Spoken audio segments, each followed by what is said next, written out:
Hey everyone, what's up? It's Teddy, and I'm back this week to give you some tips and tricks on how you can get a rental car for free while you're traveling. Before we get into that, I wanted to say that I have seen everyone's comments from last week, and although there aren't many, I'm definitely interested in kind of catering to what people are looking for in terms of future travel ideas and how I can help you out. So, I've seen some recommendations on looking at food in this area, so I'm going to try to get out into Auckland and see what I can do for you, and kind of show you some of the stuff here. On top of that, I've also seen some stuff for road trips around the New England area near where I grew up. So I'm going to do some research into that and get back to you within a few weeks. But for now, I wanted to focus on a trip that I've been planning for about a month now. So I'm headed to Queenstown, New Zealand, which if you look on Google Images, you'll just find these absolutely scenic vistas of mountains and lakes, and it's so gorgeous down there. So I've been planning this for a while, and it's something I'm really looking forward to. But it's also very expensive, so I've also been looking into ways to save money while traveling down there and really get the most out of it, because there are a lot of adventure things to do. So the more money I can save on accommodation and flights and transportation, the easier it's going to be to go do all the stuff that I want to do. So in saying that, I would recommend that if you're looking to get a rental car for free, go check out transfercar.co.nz. I'll put the link right here if you want to take a look at that.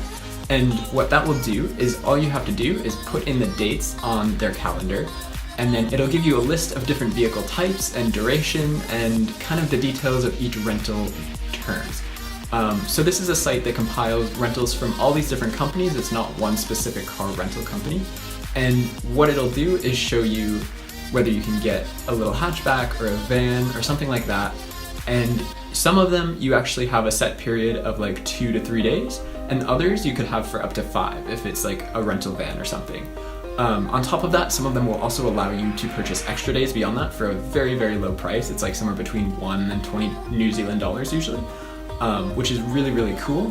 One thing I would recommend if you're planning on doing something like this is buy the excess insurance coverage, because especially in New Zealand, the roads are very unpredictable, and you don't want to get into an accident and then have to cover the insurance costs for the car or the cost to replace it. Typically, I would recommend put it on an Amex or a card that will cover that for you and has that kind of coverage. But after reading through the American Amex details, I found that they don't actually cover this kind of stuff in Australia and New Zealand, although they will do it in most of the rest of the world. So just make sure you read those T's and C's before you come on down here and try to do that. Other than that, if you're looking to do this kind of thing and then rent a car, for example, I'm renting it between Queenstown and Christchurch, what you're probably going to want to do is also budget out how much gas or petrol you're going to be using for your trip. So I have a site that I'm going to be doing another video on in probably the next video, so take a peek over at that and it'll give you an idea of how you can budget out what you should be spending on fuel. So other than that, I'm really going to be doing kind of a series on my lead up to Queenstown, and then probably one big travel video of what Queenstown looks like, and maybe a little cinematic view at kind of what I get up to.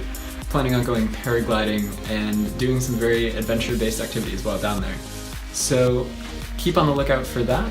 Other than that, get out and explore, and I will see you real soon.